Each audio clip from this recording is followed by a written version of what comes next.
The Square Ball Podcast.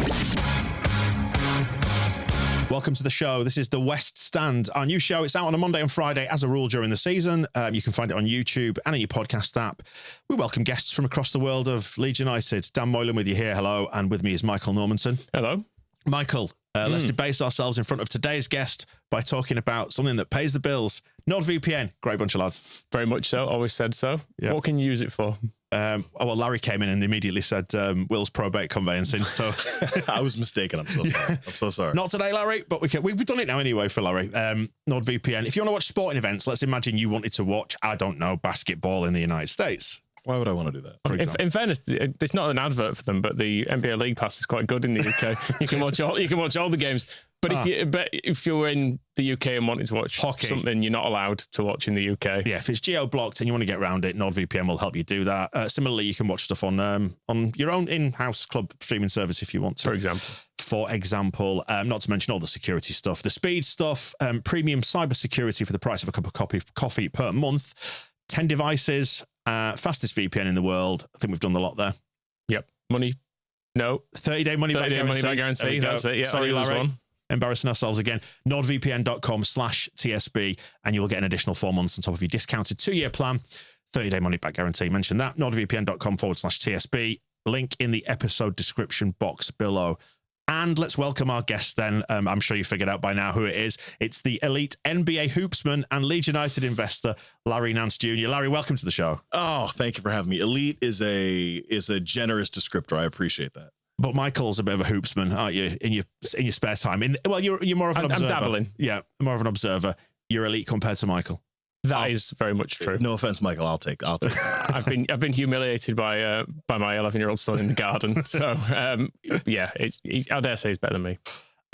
Larry, you are fresh in town. We are recording. It's sort of 2:30 on the day of the Bristol City game, so we're just ahead of that game, just to timestamp it all because this is likely to come out afterwards. We've just moments ago seen the renders of the stadium, which even though you are on the inside as an investor and you get the investor updates and all that, we were just collectively stood out in the office and went, oh, wow. That was the first time I'd seen it. Yeah. That was the first time I'd seen it. Stunning. Yeah, it looks great, doesn't it? Stunning. Yeah. Did you get a tiny bit emotional just watching that, Michael? It does look pretty good. Someone was cutting onions. Yeah, it was. We've waited so long for it, haven't we? And I'm aware it's not built. Part of me doesn't expect to go there this evening for that to all be in place already, which is, not, it's probably still several years away. But it feels like it's closer than it has been before, I will say. Yeah, it feels very real. I'm looking at some of the WhatsApp groups that we're in, Larry. People are kind of saying, that looks amazing. Because we have. I mean, I'm in my comfortably nudging past my mid-40s now, and I've been waiting for 2/3 of my life to see Ellen Road develop. The last thing that they did was, more than 30 years ago with the East Stand, which looks tiny in the renders compared to the rest of it. So it all seems quite grand. So you'll have to avail yourself of the seats in there. But it's one step at a time. First of all, we have just been promoted. We're not quite there yet. Congratulations. By the way, congrats. Yes. I'm so happy for you guys. Well, I want to know what was it like for you as a Leeds fan? How did you consume it? So what was your promotion day like last Monday, Easter Monday? Oh, you're going to hate this. My season had just ended. Yeah. So we were in a bit of a down patch. You never want to end the season on a low. I was just at home watching the match with my wife and 2 daughters, and they aren't as interested as I am. Of course, they're two girls under 4. But that's all it was. It was me texting feverishly with my buddies and just having a celebration by myself because they were taking a nap. Yeah. It was being a suburban dad. Yeah, gotta love it. Do you have to curb your language around them just sometimes? Very much so. Yeah. Luckily, the kickoff times in the UK are normally around nap time for my girls. Right. So it's a really nice chunk of time that I get to be obnoxious in front of my TV. So let's work this out. The Stoke game would have been 10 a.m. kickoff for you. Is that right? Mm-hmm. In Atlanta. So you've got up. The girls have had breakfast. You're doing dad things around the house. And it's right now. It's dad's time. Hey girls, the TV. Let's just go play outside or something. Yeah. So how did your emotions unfold as Leeds were dismantling Stoke on Easter Monday? I guess I didn't know what to do. I wanted to go express my feelings, but there was nowhere. It's Atlanta. There was nowhere to go. It was again, I texted my buddies like, man, I'm sitting here. I'm a suburban dad in Atlanta with 2 girls and I don't know what to do with my hands. Like I'm sitting here excited and not sure what to do other than just crack open another one on the couch. Yeah. That's what I did. Yeah. So did you feel like we did that it was almost there? We'd almost done it, I think, by the end of that Stoke game. It turned into a bit of a carnival inside Ellen Road. I'll be interested. You'll know by the time this comes out, listening to it, watching it, what it was like in Ellen Road, but we don't know yet. So I think it'll be fun tonight. But was it fun for you watching the Stoke game? Just all the pressure taken out of it. Every day since has been a treat. Yeah. For me personally, every day has been just a treat. Zero stress, a weight off your shoulders, just like, mate, sure, of course. Yeah. Of course we want to go as champions. Have you been happier around the house just generally? I don't know about you because I have. Absolutely. How could you not be? Yeah. How could you not be? Yeah, you want me to do some chores? I'll do some chores. That's fine. How could you not be? Especially the last time we were all together. Yeah. How could you not be thrilled right now? Yeah. No, that's true. Yeah, which was, for anyone who doesn't know, was Wembley. Yeah, we were in a pub. And it was great. That was the high point of the day, being in the pub. And actually, you picked up the tab for quite a lot of that pub. That was one of the better days I've had in a long time. I just really appreciate the camaraderie. It's great. Do you find it's nice to be able to sort of come and just be Larry rather than Larry Nance Jr. of the NBA? There's nothing I love more. Yeah. There's nothing I love more than just being a supporter. Yeah. It's the best. Yeah. It's my favorite title that I hold is just lead supporter. That's it. And does that come above investor for you? Easily. I don't know. I don't like it. I love it. Don't get me wrong. I love being a part of, I love having a little piece, but I'm a supporter. Yeah. That's like, I'm a supporter. That's what I want to be. That's who I am. That's what I want to be referred to. Like, I just, it just doesn't feel right. At what point do you feel you made the switch from being just an investor to being a fan? Because obviously there's people like Jordan Spieth, Justin Thomas, we kind of know some of the other names in it. They don't seem to be anything other than financial investors from what I can gather, and maybe occasionally the odd picture and stuff. But at what point did you kind of go, all right, I've invested in this, but then you went, oh, actually, let's have a look? Or did you already know enough about Leeds before investing? Oh, I knew. So that it's been interesting. Like I'm in my 10th year of professional basketball. So I've been playing now I'm 32. I've been playing for 25, 26 years. I'm really good at the game of basketball. I like it. I adore, and I would say I love, the passion of my life is football. Like, genuinely, I adore it. What is it though, as a basketball player? What is it about soccer that drew you to it? Never mind Leeds. Before you get to that, what was it? The IQ, the forward thinkingness of it. When you receive the ball, you have to know the screenshot you have to take of look up, look down. Now you have to address what you just saw. Like, I think it's the processing speeds of football to me are so unique in terms of the sporting world. So I've just been fascinated by the creativity of what you have to be one of these elite level players. And so I've just love it. I love it. And so Leeds for me finally felt like I have a home to direct that passion. And it's been kind of all consuming ever since I got here. Is it right that, was it TJ McConnell who switched you on to Yes. it? Yeah. Yes. Yeah. Cause it was, this is something that I love the sport. Like I said, so I've been kind of looking at different options, how to get involved. Like, is it possible that I could start learning how to scout, watch some film and scout, or get involved in the business somehow? And had a few various opportunities, but they didn't feel right. And then when TJ brought up Leeds, me and my wife came over here and walked all around the city center and all around Trinity and all of it. And it felt like home. It just kind of felt like home. Yeah, I'm from Cleveland, Ohio, a blue collar working class, generally kind of gray sky. You know what I mean? Like it feels like I'm walking around. It's like this, I could live here. Yeah. And it's been great. And I still feel that. That post-industrial sort of Rust Belt feeling, yes. Like with the mills and things like that. Yeah. It feels very, I don't know. It feels very homey to me. And that's been, you can say whatever you want about that, but it's just what I'm comfortable around. Mm-hmm.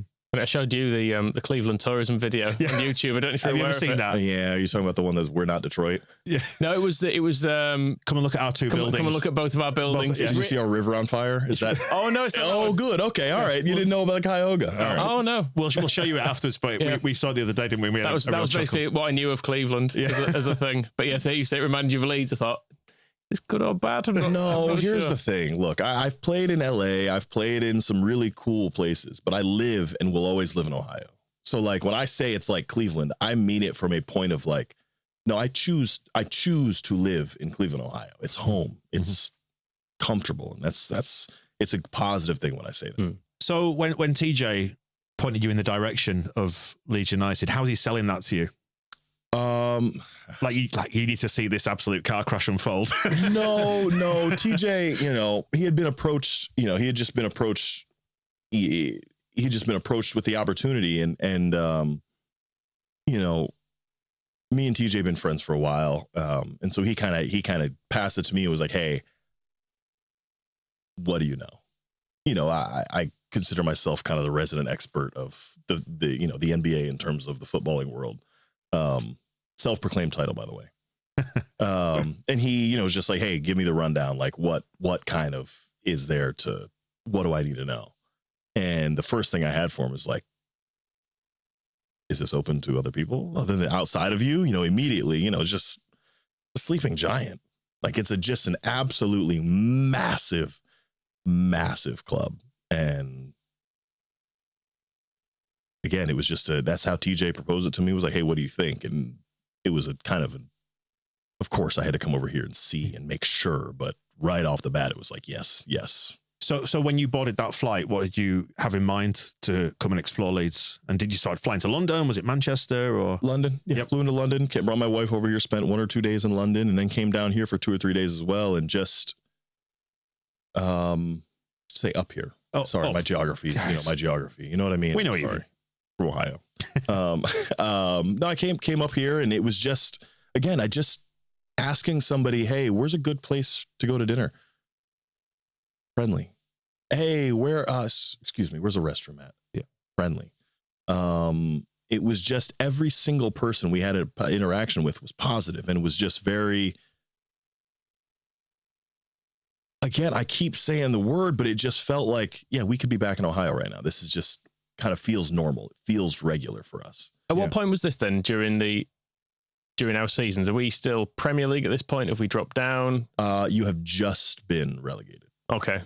And you're seeing it and going, yeah. Just been. Perfect. Yes. Actually, yes. Like it was like, man, of course, like, sure. It's probably the better time to get in, but that wasn't my main concern. It was just like, yeah, I would die to be a part of this place. Yeah. It's interesting, isn't it? Because I think what we're trying to understand and get to the bottom of is, we've been Leeds fans for decades. We grew up in the area. We've known no different. It's really interesting hearing the perspective of somebody who's from Cleveland, from Ohio, who sees this and says, yes, I like this thing. I like this thing because I think it's a wood for the trees thing for us. We can't sometimes see maybe what's attractive or what keeps us here because I think we're so close to it. So it was just something instantly says to you, yeah, this is a thing I love. I can see the potential. Right away. Yeah. Right away. I mean, yeah, that's what you have to understand. Like I've been living in this football. Like I have been playing Football Manager, just a little game for the last 12, 15 years. Like this is the life I live. I adore this sport with every ounce of my being. So it wasn't like, oh, Leeds United, let me look into that a little bit. It's like, yeah, I know. Yes, please. Do you think you are like this with football, but not basketball because for anyone who doesn't know, like your dad was a player and you've just grown up around that as being almost like a job, I suppose. And I guess from being a kid, it was always like, well, he's going to be good. He's got the genes. Like there was always a chance it was going to be a job for you as well, I guess, from quite early on. A little bit. I was until about 16, 17 better at football. Right. Yeah, and then again, yeah, you get to a certain height and their first suggestion, coach goes, how do you feel about keeper? That kind of ended my ended my And you career. mean when you say when you football, you don't mean American? No, sorry. We're in the UK. We're in the UK. Soccer is out of my vocabulary at the moment. Yes, yes. We're not talking NFL football. Okay. Of course, I played until 16. Was the sport that I was best at, and then you cross like the 6'5", 6'6" height, and still hoping to cross that. I'm not Peter Crouch. So they tried to stick me in goal, and that ended my career there.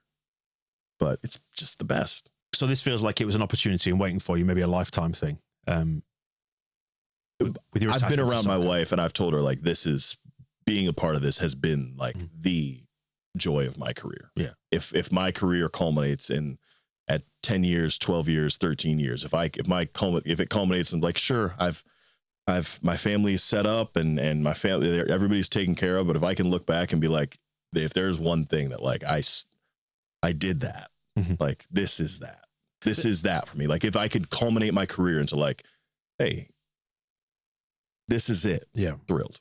So as Michael touched on there, actually, you are from basketball heritage. Larry Nance Jr, obviously, would be your dad, who was the number 22, and you took his shirt again, which I'm sure was a moment of great pride. Do you see parallels between your experience there and that of the Gray family? Yes, absolutely. Absolutely, I do. Absolutely, I do. Yeah, my dad played for Cleveland. So background, my dad played for the Cavs. His numbers retired in Cleveland. He's one of the greatest ever players in franchise history. And I grew up 15 minutes from the Cavs. So I understand everything that Harry and Archie could possibly be experiencing. Granted, they did it way younger than me. Yeah. I came to Cleveland at 24. Harry's 15, 16. So it definitely parallels there. And I also I understand and feel for them.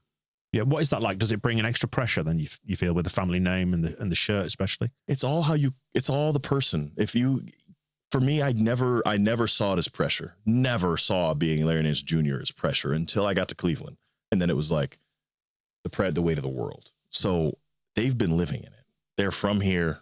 They are to the roots Leeds. And so I understand the kind of pressure. There's pressure. There's also a dream come true aspect of it too, but it's hard to navigate. It's hard to navigate. So what would your advice be to those boys who are carrying the family name? Do you need broad shoulders to do it? I think my advice, it's your career. Yeah. It's your career. Your career is nobody else's. Your career is nobody else's. And I, from my experience, leaving Cleveland and sure, Archie going to Tottenham, like, leaving home is like, it's sometimes necessary to have your own career. So if that was Archie's path, if that's his path, I'm so happy for him. I'm so happy for him because I get it. But you went back to the Cavs and a bit of a homecoming for him. So surely it follows that he has a nice time in London for a few years, then just come home, son. Come on. Sure. I would love nothing more. I genuinely please, if he's listening, gosh, please welcome. We'd love to have. Did you see that he was in the away end at Oxford? Yeah. So he's still got ties. Yeah. But also, you can't take a much bigger salary than we could have offered, I guess. So. You can't take it out of him. I mean, I play for the Hawks, but you'll never be able to take the Cavs fan out of me. It's just, he plays for Tottenham. Yeah, I suppose in the NBA, there are probably parallels with football clubs in this country in terms of heritage and the pressure that comes with some of these heritage clubs. Not more so than the Lakers as kind of one of the gold standard NBA teams that everybody knows. And you went and you were drafted into that franchise. What is the pressure like within that elite environment? And do you recognise parallels with the additional pressure at Leeds United and what it does to the fans? I mean, Daniel Farke has spoken about as being one of the most emotional fan bases in Western Europe, or if not the whole of Europe. Does that resonate with you? It does. And it really didn't until I kind of got to the heart of this and understood, because, you don't really understand until you understand. until you look under the covers of a club and be like, oh, wow, you guys really mean business here. And of course, like, Leeds historic club, and then, of course, Ellen Road, historic stadium, and the history. But like then getting here and being there was like, oh, now I see it. Now I see it. LA was similar. We're like, sure, Lakers, glorious, and Kobe and Shaq and Magic and Kareem, and I could name you banner after banner that they hung. But until you get there and feel it, it was like, yeah, walking in there, you can kind of feel like, yeah, this is a special place. And I felt the same way for my first time at Ellen Road. Yeah, what would you say to any of the players? And I know you speak to some of the players you mentioned on the show that you did with Graham and Joe from the Evening Post this week, that you're in contact with some of them. What would your advice to be to those players right now in the wake of promotion in a historically pressurized team like this? Right now, yeah. The very moment, the job's not done. Mm-hmm. The job's not done. The job's not done. Get the trophy. Yeah. Is it about the trophy for you? Because I really want it.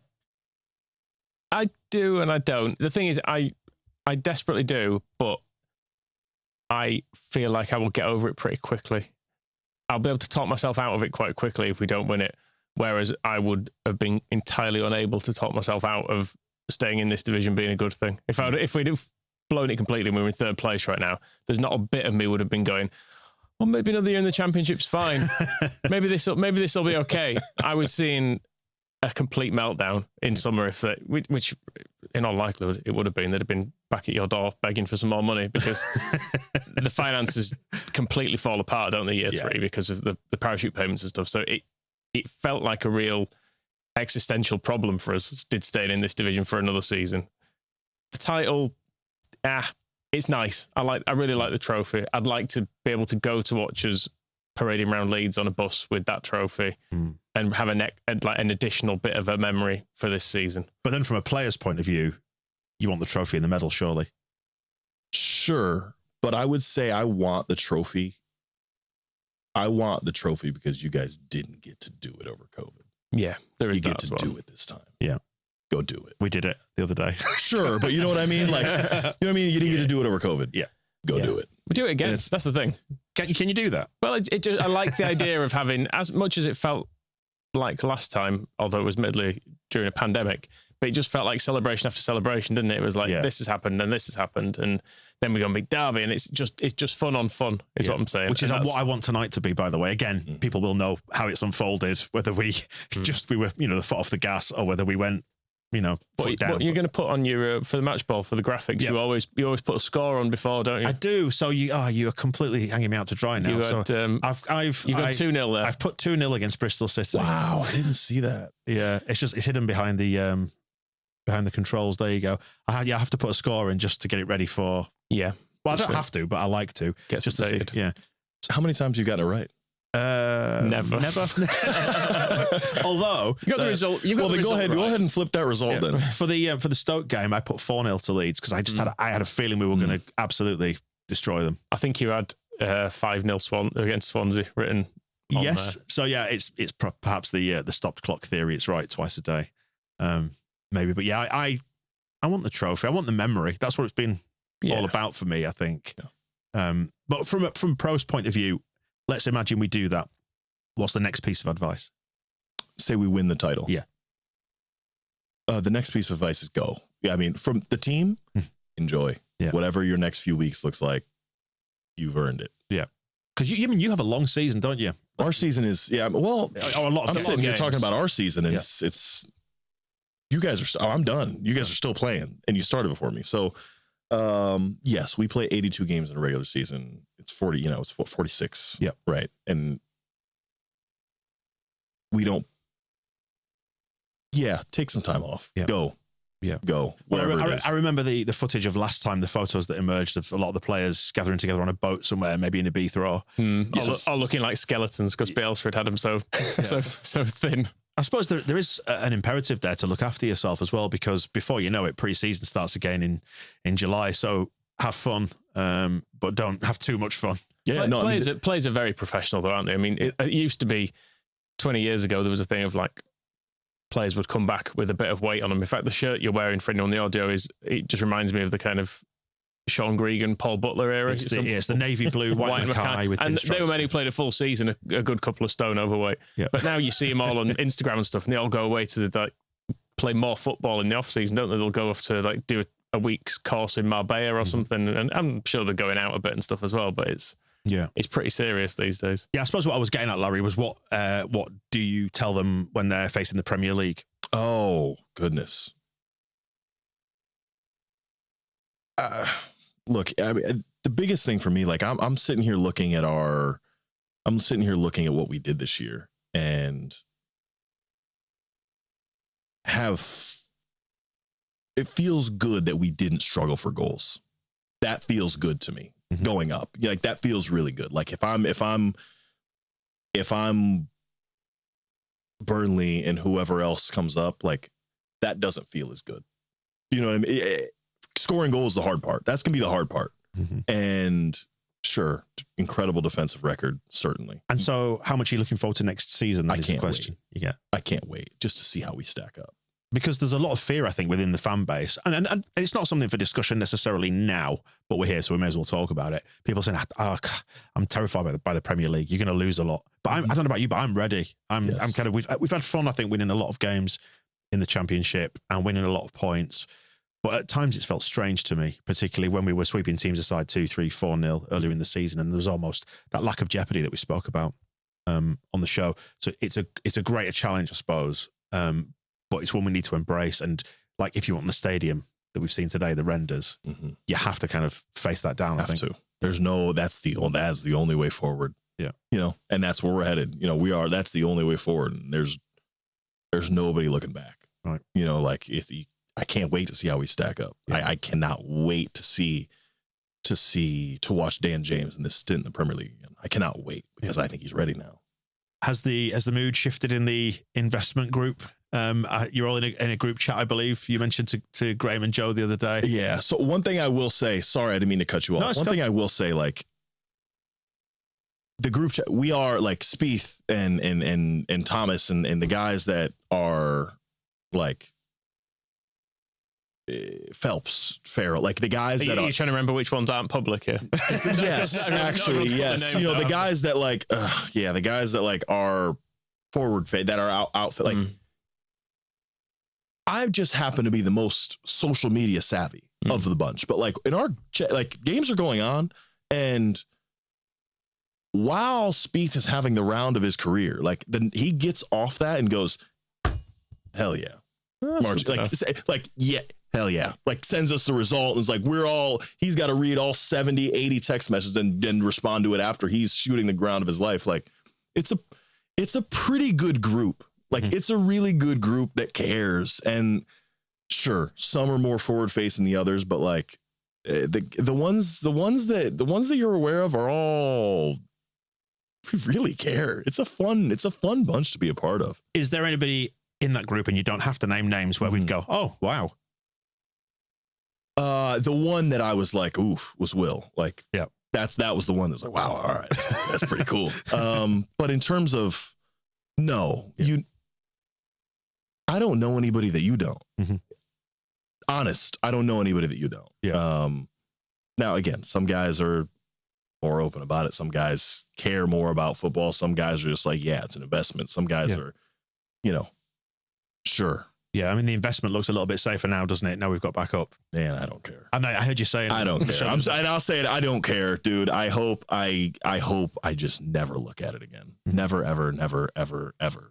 I mean, there is a very realistic chance that at some point in the coming years, 49ers Enterprises sell up, and I know they control the fund, so I presume everybody has to exit at the same time, or will likely. But I don't even know. I don't know, but possibly. Yeah. But then whoever it is that's next, I would look at them and go, "Hey, you're going to be clinging on like the guy up as everything's sold around him." Sure, 100%. Like I hope that's never been anything we've discussed, but like I am adamant about the fact that like, look, this may be a money thing for you guys. I don't care. Yeah, I don't care.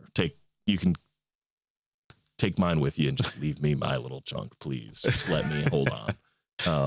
Have you managed to enjoy the company of the guys in Atlanta? Get the Atlanta. We call them the whites, don't we, over here? But I realise, in particularly the deep south of America, in America, you go over there. Hey, you hung out with the whites a bit, you know. The Atlanta Leeds United fans. Yes. Yeah. I know LU Americas are very prominent and they are growing by the day. So have you hung out with that group? I've watched 3 or 4 games with them this year. Yeah, it's been great. And a burgeoning friendship with Mateusz Klich, who, again, you strike me as a guy who has really bought into this and you get it. And he, of all people, got Leeds United. No, I mean, that guy, it's funny. We were just messaging back and forth a few minutes ago. Like he has been as big as a gateway for me, just asking him questions. Like, hey man, there's one thing I'm not certain about. Like, ask. And I've asked him for recommendations since I've been over here. I've asked, he's been awesome. He's come to our games. I was thinking about it. I was debating. I brought my Atlanta United. I brought his kit here, right, from Atlanta United. So I was thinking about wearing that earlier today. But he's been a great friend, and I really understand and appreciate how their Leeds fans love for him because he's a cool guy, really cool guy. Have you ever spoken to him about Jesse Marsch? I was waiting till next conversation. I was making sure he liked me first. We're not all that. I feel like there's a story there, probably. Yeah, maybe. Let's be kind to Jesse and just say perhaps it was just a clash of styles. Yes, maybe so. I've never met Jesse. I've never met him. We've never crossed paths. But everything I've heard is he seems like a sweetheart of a guy. Yeah, that's and what I know. And it goes back to what we were saying before about Leeds being it's a big job and you need broad shoulders and it can eat people up. It eats us up, doesn't it? Certainly does. No, I get it. It's eating me up as well.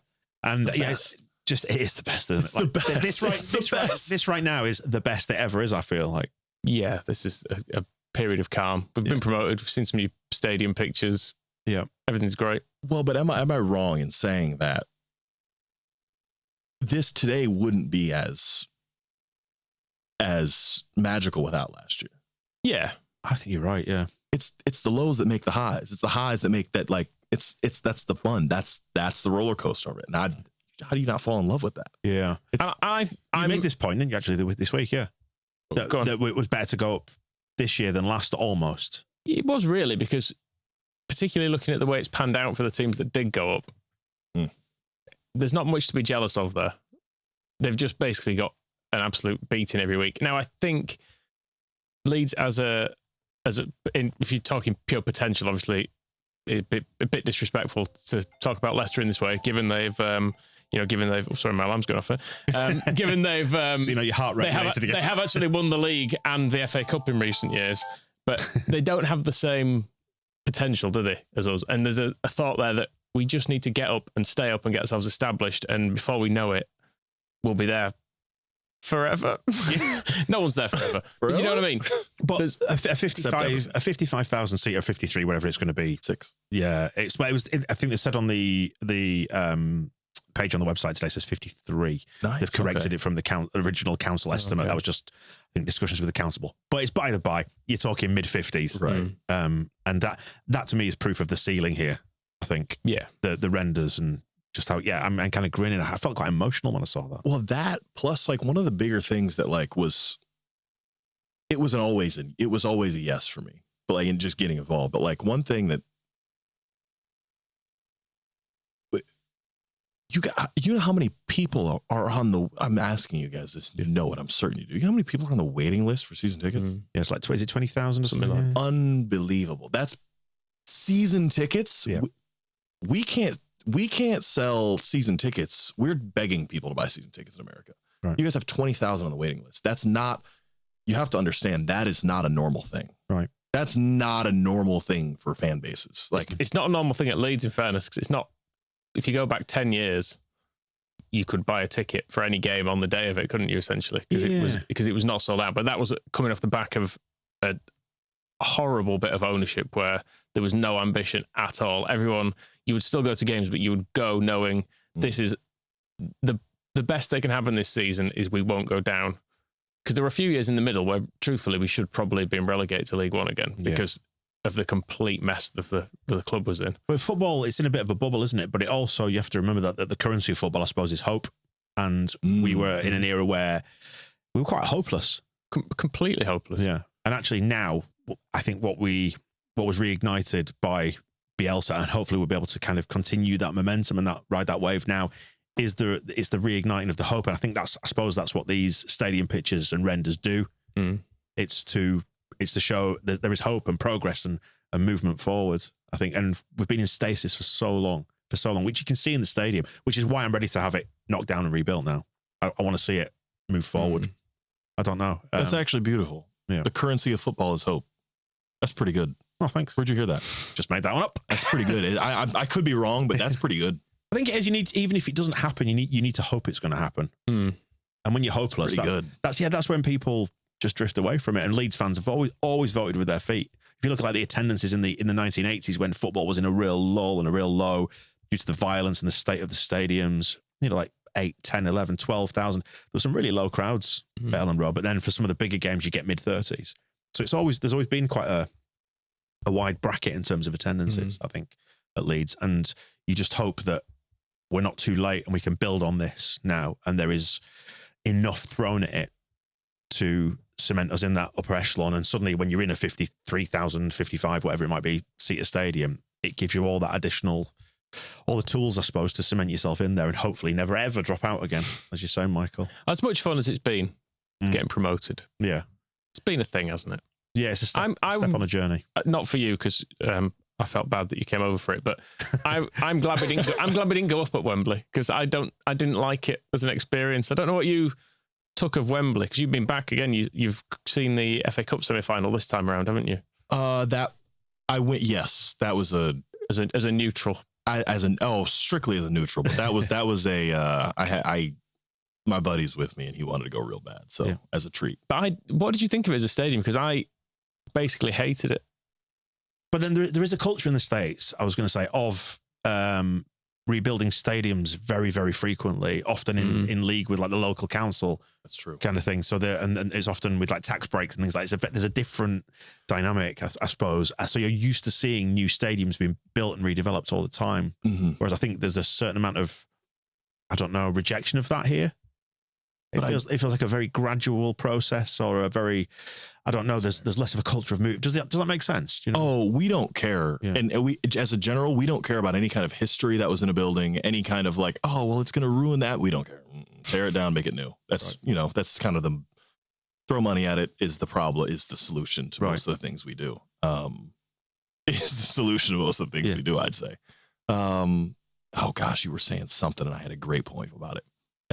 About the resistance to change, or I was talking about Wembley, really, and the experience of being at Wembley. And to me, it felt like, because I know we hadn't at this point, but the first half last week felt like us going up, and it felt like us going up in Ellen Road, even though it wasn't technically confirmed. The vibe as those goals were going in, the second one goes in, and the roof absolutely comes off at that point, because we're 2 up within, minutes of the game starting, and everyone's like, "This is on. This is it.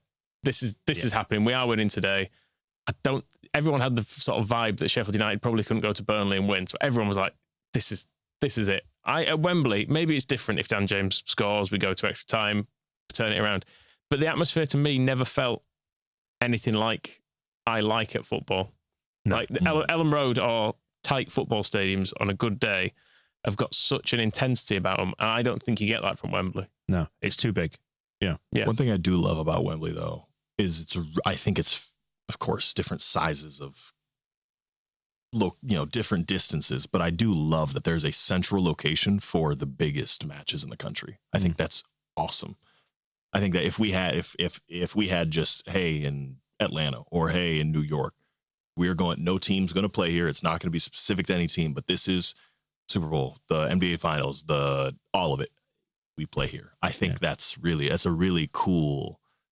Like you go to Wembley, everybody's like, "Oh, we get to go to play to Wembley." Yeah, it's really a more a sense of occasion, I suppose. Yeah, it is. I'd never realised how kind of abnormal that was until I grew up, and then you realise like Italian football moves the games around. The national games will move around different stadiums. Yeah, it's just something I grew up obviously being used to. Maybe if it's an occasion, it's good. It's always a sad occasion. I was going to say, is it just because we've never won that? Yeah, maybe. Yeah, I mean that was another was another trip to Wembley. I mean, one of them was Cardiff, admittedly, but yeah, that'd be the playoff final in 06. So yeah, between the 4 finals, 3 at Wembley, 1 outside of it, I've still not seen a score of goals. So yeah, there's not a lot of joy there. I think this is maybe just bad memory speaking. Maybe let's just avoid it. Let's just avoid it completely. Okay. That's sold. Although, let's just avoid it completely. But surely you must have imagined thinking, if we can kick on into this brave new world now, and we've got the stadium, and suddenly we've got this team that's competitive, that actually could we get to a cup final and actually have a nice time at Wembley? I've dreamed about it. See, I watched the Forest game yesterday, and they hit the bar and post a few times. I was like, oh God, that'd be us. Did you see Palace though? You know, I didn't watch it live. I just saw that. I saw the highlights afterwards. But yeah, like Palace they've never won a trophy, have they? I don't think they've ever won a major FA Cup final against Man United. Was that 90 or 91? They lost that. I don't think they've ever won a trophy. So yeah, I guess maybe it can be done. I mean, they will lose to Man City in the final, which will be a shame for them. But what's the beauty in that? What's the beauty in that? Maybe they won't. This city, they might beat this city. But that's what it goes back to. Maybe that's football's problem, is the lack of hope. Because you saying that makes me think, like, you go into that final thinking, well, let's just have a nice day out. Let's see if, maybe we can spring a surprise. But you want to go into that thinking we've got a real chance today. Yeah. And maybe that is the problem that football has to overcome. And you see it with trying to make the step up into the Premier League, of trying to bridge that gap. And the way that the parachute payment, not the parachute payments, the way that the FFP. Yeah, the FFP is structured to disadvantage the teams that are coming up for 2 years is so hard. I can't wrap my head around what is good. Why is that good for the sport? It's not, is it? It's not. They want to pull up the ladder, I think, to a certain big boys, yeah, to a certain extent. But then I suppose you want us to get up there and never fall back out again. So yeah, the theory of it isn't necessarily terrible. I mean, coming from the States with salary caps and all that kind of stuff, but when Chelsea are able to sell the women's team to themselves and therefore show a profit, a couple of hotels, it just kind of makes the whole thing pointless, doesn't it? And you think, well, why would anyone play by the rules when there are people doing that? It doesn't actually achieve what it's set out to achieve. And also it doesn't, the other thing is it's meant to stop clubs overspending, but every club overspends and every club is insolvent if people stop putting money in, more or less. Like, they only are able to sustain because there's a constant drip of money in. Yeah. So yeah, I don't really, well, I think some rules are probably a good idea for it, but the rules as they are a waste of time. I imagine, Larry, do you think if that was the setup in the States, that somebody would have challenged it legally by now and said, you are disadvantaging teams that are coming into the league as like equal shareholders? Oh, no, it would have remained the same. Everything in the States is for the best to stay the best. I mean, bigger issues. Everything in the States is let's talk about that. Everything in the States is for the top to stay the top. Yeah. So I doubt it. Yep. But like, you want to be allowed back in the country, so let's just say it's all going well. I'm loving every bit of it. It's been a ball the past 100 days. I've really had a ball. It's been great. Well, it turns out he did move to Leeds. Exactly. No, it's true though. We would definitely support anything that keeps the moneymakers making money. Yeah. But I get it. I understand. Yeah. Sure. If you're Chelsea and all the clubs up top, it's like, yeah, sure. Yeah. You want me to sign something that makes it easier for us to do our jobs? Done. So this summer then, before we wrap up, what's your hope? We've spoken about hope. What's your hope going into this summer? We've got a couple of games to go, and then there's a parade with hopefully a trophy. The players will go off and have a break. What would you like to see the club doing immediately in the wake of that parade? Is it straight down to business? Yes. Yeah. It's a big summer. It has to be. It's got to be a big summer. I would love, sure, again, celebrate. Well done. Good job, boys. Mm-hmm. Let's go. While they're celebrating, we're not. Mm-hmm. When I say we, I'm celebrating. I'll be fat and happy over, you got, but the decision makers and the people the powers that be, it has to be a massive summer. Yeah. Hopefully they get down to work. Yeah. And maybe that some of that work's been done already, you would hope. You would think there'd be a plan, because it's looked on for a while, hasn't it, the promotion? So there's a plan. They've got a plan. That much I know. There's a plan. Do you get to be in the WhatsApp group where they say all the players were signing for definite? No. We always used to accuse Phil Hay of this, didn't we? It's like, you're in the group where they just tell you who was signing for. You just don't like telling people.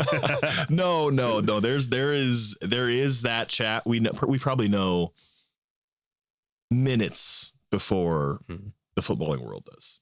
You know, with you know, how do you know anything with Fabrizio Romano? How do you know, everything is here we go this. So it's just, we know a little bit, but I'm just got my fingers crossed. There's a general consensus that everybody knows. There are some things that everybody knows needs to happen, and they need to get it done quickly. So where are your hope levels and where are your excitement levels for what comes next? Oh, I'm irrational. I'm going to be irrational here. I think if you look at Southampton, look at Ipswich, look at Leicester this year, they couldn't score. They can't score. Sure, we're going to get scored on too. You know, just like Burnley, their defense fantastic. Good luck. Those are some killer players. I think if we can score, we need to score. Like, you know what I mean? Like, I know it sounds so simple and so like, but like, I just feel more confident than I would looking at our overall goal diff and the goals we've scored this year. It's like, all right, that leads, our players clearly have an eye for it. And that's one of the hardest things to buy in football is goals. And we seem to have figured that part out. Yeah. And overall strategy then from ownership, thumbs up? I mean, we got here, you know, we got here. I'm pretty happy. I'm pretty happy. Yeah, me too. Yeah, for now. That's what I'm saying. We got here. I'm pretty happy. You know, now if next year turns out, you know, if we go down next year, thumbs down. But you know, it's such is the nature of being a football fan. Yeah. You know, the currency we deal in is hope. Larry, thank you so much. Thank you for having me. Enjoy the game tonight. Plan on it. The Square Ball Podcast.